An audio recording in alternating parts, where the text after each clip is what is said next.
बहुत समय पहले एक राज्य था जिसका नाम था सूर्यगढ़। सोने की तरह चमकते महल, ऊंची दीवारें और बाहर से देखने पर एक समृद्ध साम्राज्य। लेकिन हर चमकती चीज के पीछे एक कहानी छिपी होती है। ये कहानी है राजा वीरेंद्र की। वीरेंद्र बचपन से ही अलग था। उसकी आंखों में सपने नहीं, सत्ता की आग जलती थी। वो राजकुमार था, लेकिन सिर्फ राजकुमार बनकर रहना उसे मंजूर नहीं था। महल के गलियारों में फुसफुसाहटें शुरू हुईं। मंत्रियों के बीच गुप्त बातें होने लगीं। विश्वास धीरे धीरे शक में बदल गया।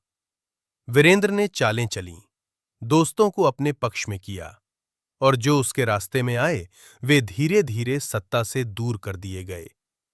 आखिरकार एक दिन सिंहासन खाली हुआ और वीरेंद्र राजा बन गया। राज तिलक का दिन आया। शंख बजे, मुकुट उसके सिर पर रखा गया। लेकिन दरबार में तालियां कम थीं और खामोशी ज्यादा।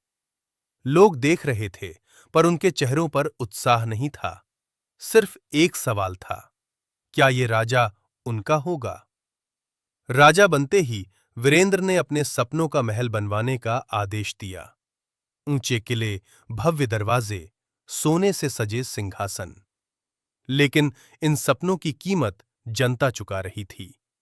किसानों से ज्यादा अनाज लिया जाने लगा। व्यापारियों से दोगुना कर वसूला गया। गरीबों के पास बचा ही क्या था? हर घर में चिंता थी, हर गांव में डर। एक दिन एक बूढ़ा साधु दरबार में आया।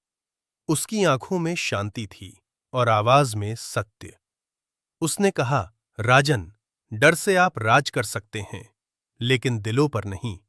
यदि प्रजा रो रही है तो आपका सिंहासन भी सुरक्षित नहीं है। दरबार सन्न रह गया। राजा का चेहरा कठोर था, पर उसके भीतर कुछ हिल चुका था। कुछ महीनों बाद आसमान ने मुंह मोड़ लिया। बारिश नहीं हुई, खेत सूख गए, कुएं खाली हो गए। लोग महल के बाहर इकट्ठा हुए, मदद की गुहार लगाने।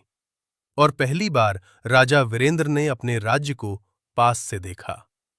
वो चमकता महल अब उसे बोझ जैसा लगने लगा। उस रात राजा अकेला था। मुकुट मेज पर रखा था और आईने में उसे अपना चेहरा नहीं, अपनी गलतियां दिखाई दे रही थीं। उसे साधु के शब्द याद आए, दिलों पर राज करो। अगले दिन सभा बुलाई गई। राजा ने घोषणा की, आज से अतिरिक्त कर समाप्त, किसानों का कर्ज माफ, राजकोष से अनाज वितरित होगा। लोगों ने पहले विश्वास नहीं किया, लेकिन जब अनाज उनके घर पहुंचा, उनकी आंखों में उम्मीद लौट आई। धीरे धीरे खेत फिर हरे हुए, बाजार फिर सजे और गांवों में हंसी लौट आई। अब लोग राजा को देखकर झुकते थे, डर से नहीं, सम्मान से। सत्ता ताकत से मिल सकती है, लेकिन सम्मान सिर्फ न्याय से मिलता है।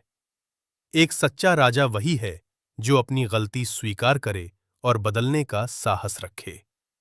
ये कहानी थी सिंहासन और सत्य।